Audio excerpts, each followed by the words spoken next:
What is going on, everyone, and welcome back to another video. And this week we're going to be doing a follow-up to our Beast versus Sevr comparison video that we posted a couple weeks ago. In that video I promised to do some accuracy testing and to give you guys some feedback on that, and that's what this video is going to be about. Keep in mind, I did take it a step further and I also added the Sevr Hybrid 1.5 to this test. That is another new head here in 2024. It is another head that's gaining a lot of popularity, and it's definitely a head that I'm super interested in testing out because as I've previously mentioned, the 1.5 has probably been by far my top broadhead of the lineup that Sevr offers. So I figured it would be good to include that in this test. Now for this test I did shoot the Sevr 1.5 Hybrid. I paired it up against the Sevr 1.75 and then also obviously the Beast Broadhead. Now the good thing about Sevr is you can run them in their practice mode. You can shoot the head that you're planning to hunt with to gain a high level of confidence with that broadhead. That is one thing that I love about the Sevr products. When compared to the Beast head though, unfortunately, they don't give you that ability. They do offer a practice tip, but in my experience over the years, the practice tips never fly 100% true when compared to the actual broadhead. So for this test, I did shoot the actual Beast Broadhead. Now the broadhead did hold up really well throughout the testing.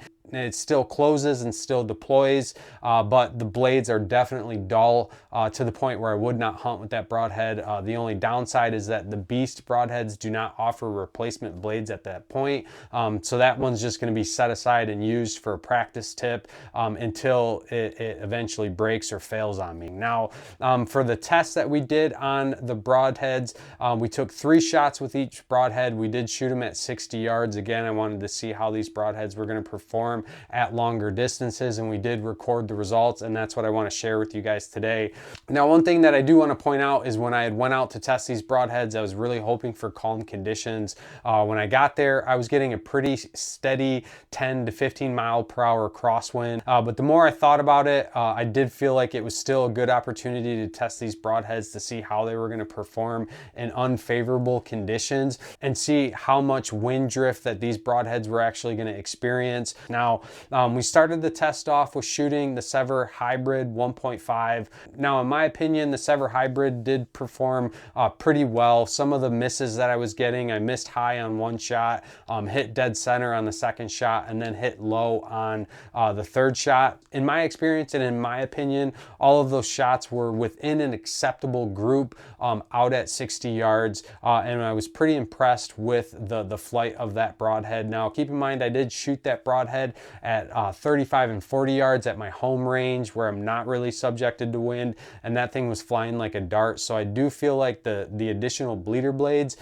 may be affected by a little bit of wind drift, but like I said, it wasn't anything to where I would deem that broadhead not a good choice for you to use in the hunting season. Now when it came to the 1.75, this broadhead really lived up to Sevr's accuracy. This broadhead did not seem to be affected at all whatsoever by any type of wind. If I shot it in the middle of a gust or if I shot it in calm conditions, that broadhead flew like a dart every single time. With the Sevr 1.75, the first shot right out of the rip was a bullseye. The second one I did hit slightly low, but not enough for me to really be concerned whatsoever, especially at 60 yards. And then the third shot did come in a little bit high. Now when it came to the Beast Broadhead, this is the head that I was most interested in testing out because I've heard numerous reports where people were saying that they're not flying 100% accurate, and that's really why I wanted to test the actual head versus using the practice head. And with the first shot with the Beast Broadhead, I had a complete miss of the target. Now you can see in the video, if you look at some of the trees in the background, that I definitely shot that head in the middle of a pretty high wind gust. Now in the following shot, I did wait for the wind to calm down a little bit, and then I couldn't have asked for a better shot. I mean, it hit dead center in the middle of the bullseye.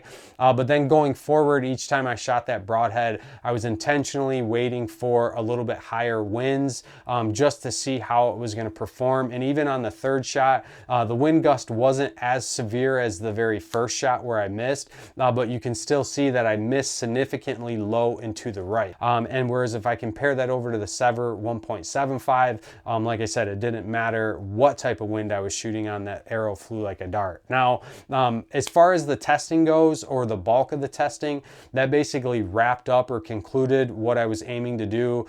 For me, it really allowed me to narrow down what SEVR I was planning on running, specifically for my Kentucky hunt that I have coming up. Now, when it came to weeding out the 1.75 versus the Beast to see which broadhead I was going to run here in Kentucky, I started to shoot those two broadheads back to back without taking a break. I would vary on which broadhead that I would shoot first, either the SEVR or the Beast, and I wasn't really waiting for the optimal wind condition because, again, I really wanted to see how these two broadheads would perform.